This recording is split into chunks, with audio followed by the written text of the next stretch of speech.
vocês já me conhecem, meu nome é Roberto Fabrício Abraão Neves e vamos dar início à nona aula, tá? E para essa nona aula eu escolhi os 4 pilares da saúde, que também são os 4 pilares da longevidade. Eu já falei sobre eles, mas essa aula eu vou dedicar especificamente a falar sobre isso. Bom, antes de eu falar sobre essa questão dos 4 pilares da longevidade, eu vou dizer de quem foi a pessoa que me ensinou, tá?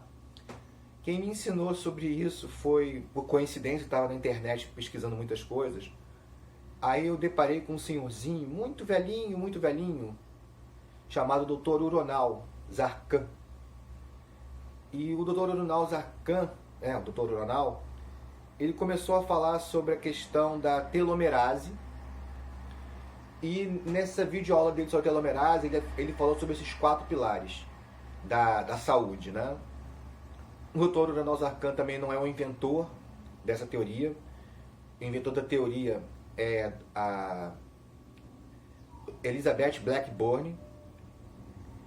Ela que apresentou um trabalho sobre a telomerase, tá? Ela foi prêmio Nobel, se não me engano, em 2009. E é um assunto a qual eu já andava usando ele, mas eu não tinha ainda uma consciência do quanto ele já estava bem alicerçado, do quanto ele já estava bem comprovado, do quanto ele já estava avançado. Né? Quando eu comecei a me tratar sobre a diabetes, muito antes de escutar o Dr. Uronal, muito antes de saber essas histórias todas, eu já estava usando esse processo, tá? Eu já aplicava esse processo no meu tratamento, só que eu não sabia o quanto isso já estava bem divulgado. E a gente não deve pegar e querer criar coisas que já estão bem criadas. Você não deve pegar, se eu tenho uma casa boa, vou pegar e fazer uma outra casa. Para quê? Então, vamos aqui dar o mérito às pessoas. Muito obrigado, Dr. Uronal Zarcan, pela sua palestra. O senhor é uma pessoa que eu gosto muito de seguir.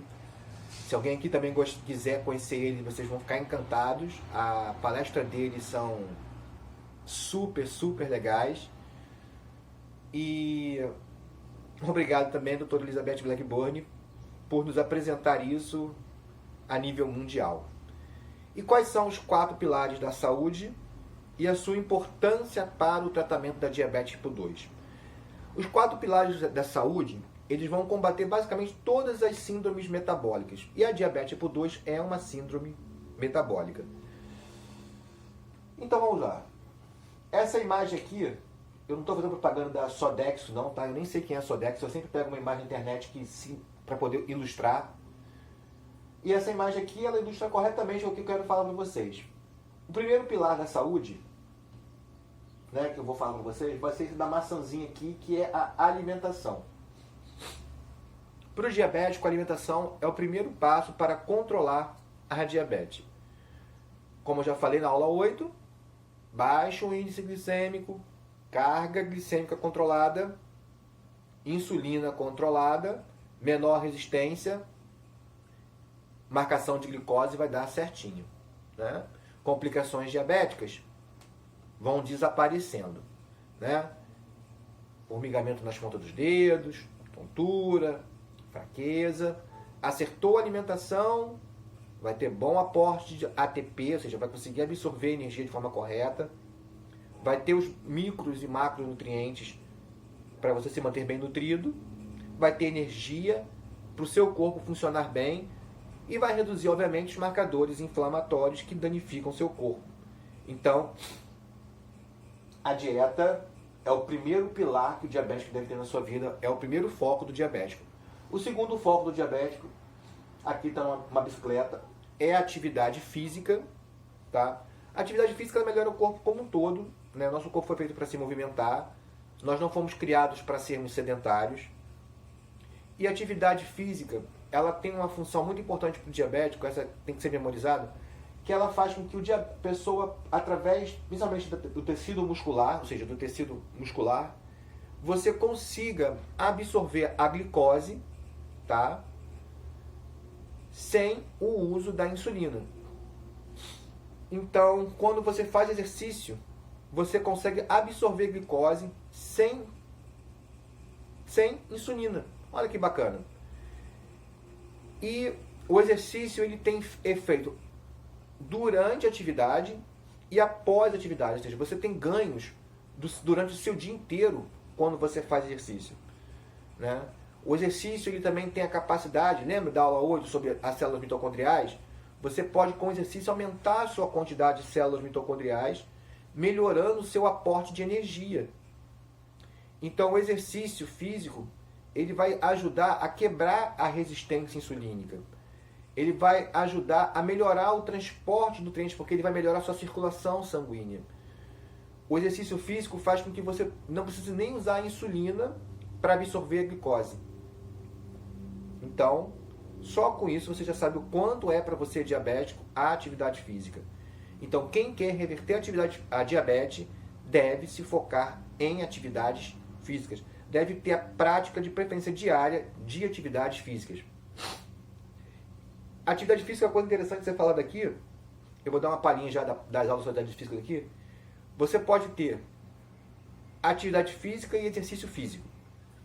É lógico que essa apresentação de atividade física e exercício físico, ela não é correta, mas ela é bem ilustrativa. Atividade física, para quem aplica esse conceito, ele quer dizer o seguinte: atividade física quer dizer que você fez alguma coisa que movimentou seu corpo. Tipo, varrer a casa, caminhar de um ponto ao outro da sua casa, sentar no sofá e a cozinha e voltar, empurrar uma cadeira para um lado e para o outro. Tudo que você movimenta seu corpo, tudo que você mexe seu corpo é uma atividade física.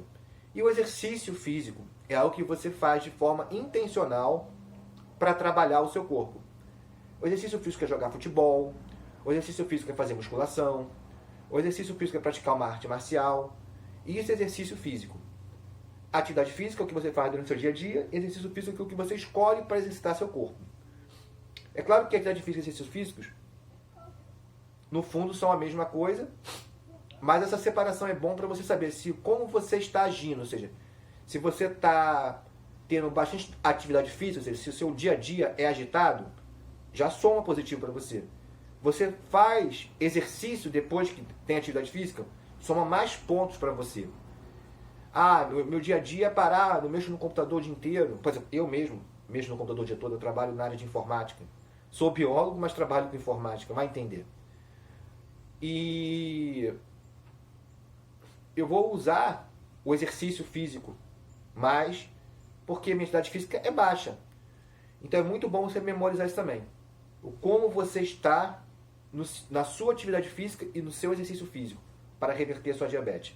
Quanto mais atividade física e quanto mais exercício físico fizer, melhor.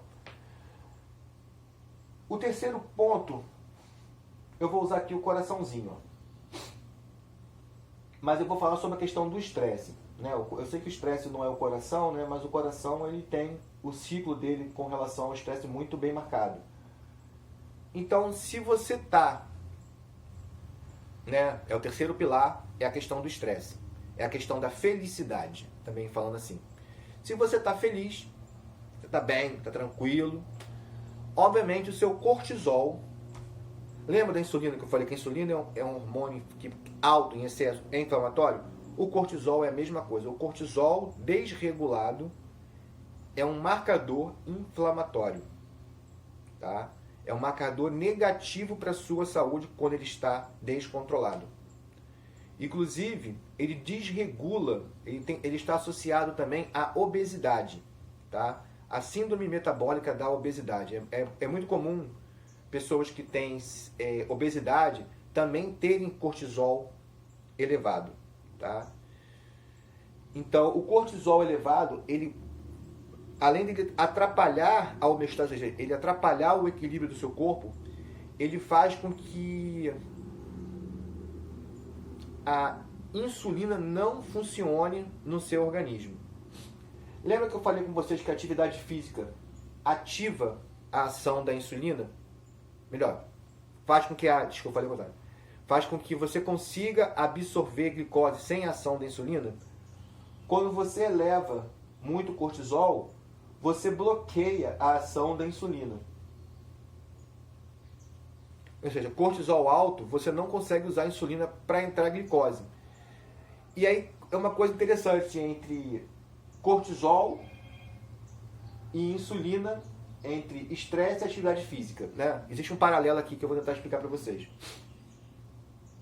Quando você faz atividade física, né, vigorosa, você eleva o cortisol. Você vai elevar o cortisol.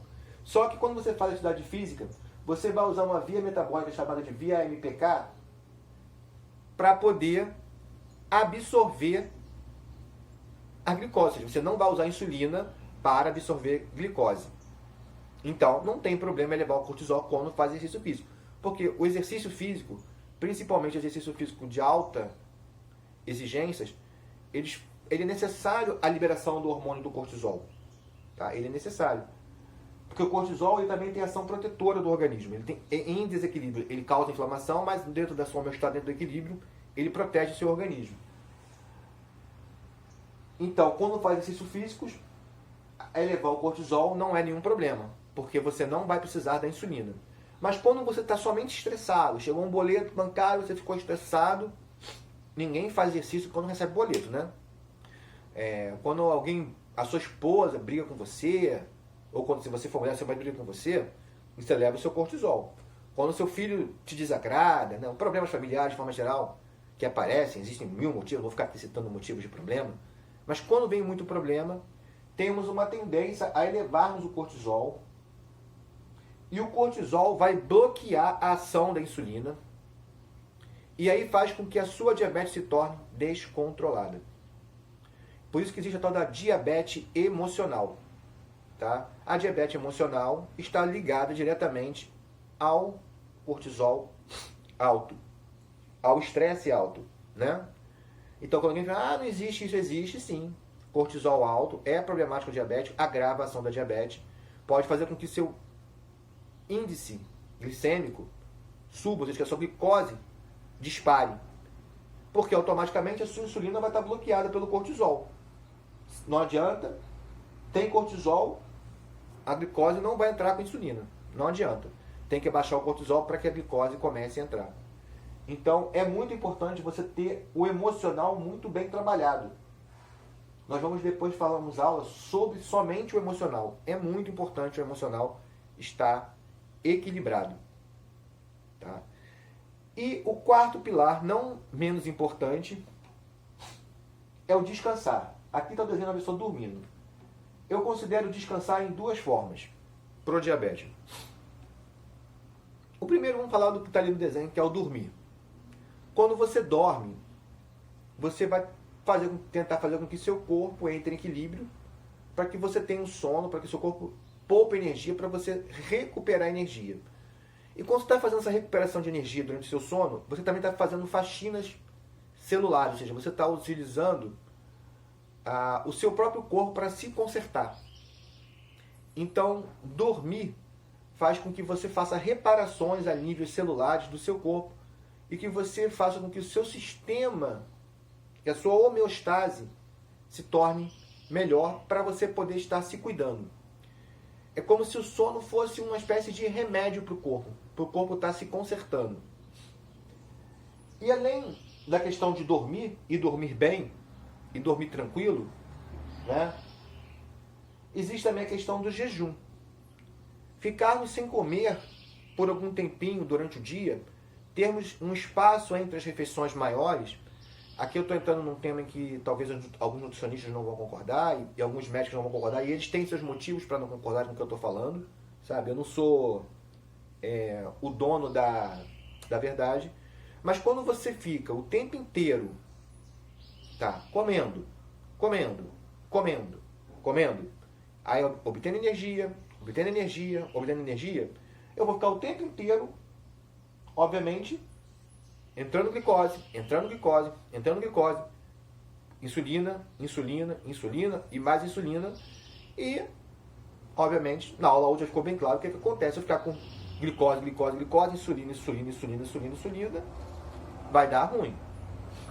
Quando você dá um jejum para o seu organismo, Isso vai ajudar você a baixar a sua glicose, vai ajudar você a baixar a sua insulina, vai te dar um maior espaço, mesmo por isso eu gosto de fazer o jejum depois quando acordo, até a hora do almoço. Eu normalmente não tomo café da manhã, para te dar um espaço maior para que esse processo que começou com o seu sono se estenda até a hora do seu almoço. Ou seja, o seu corpo vai ficar fazendo faxina em você mesmo durante esse processo.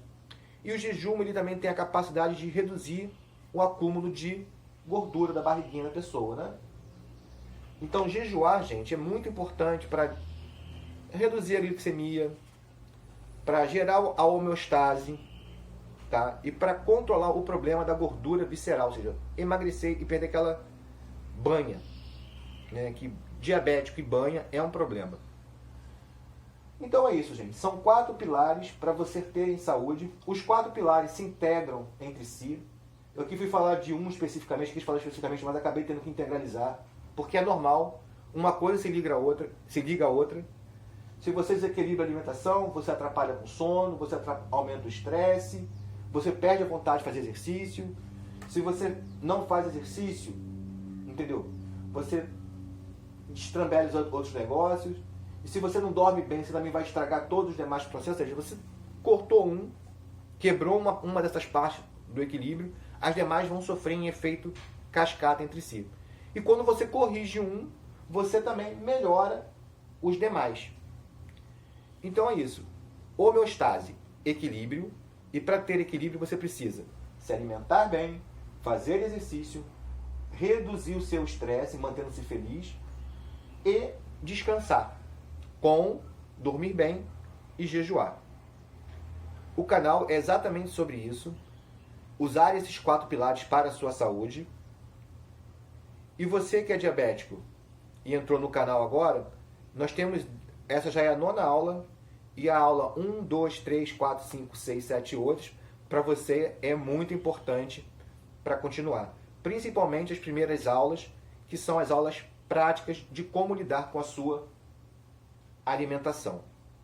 Eu vou daqui para frente, então na aula 9, eu já dei 3 aulas de conceitos teóricos.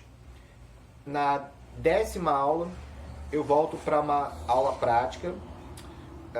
Ainda estou aqui pensando o que eu vou fazer de prático para vocês. Eu não sei se eu vou voltar para o tema ainda alimentação ou se eu já passo para o tema sobre atividade física. Então aguardem a 10ª aula. Se inscrevam no canal, ativem o sininho, compartilhem e aproveitem, porque as aulas são todas grátis. Tchau!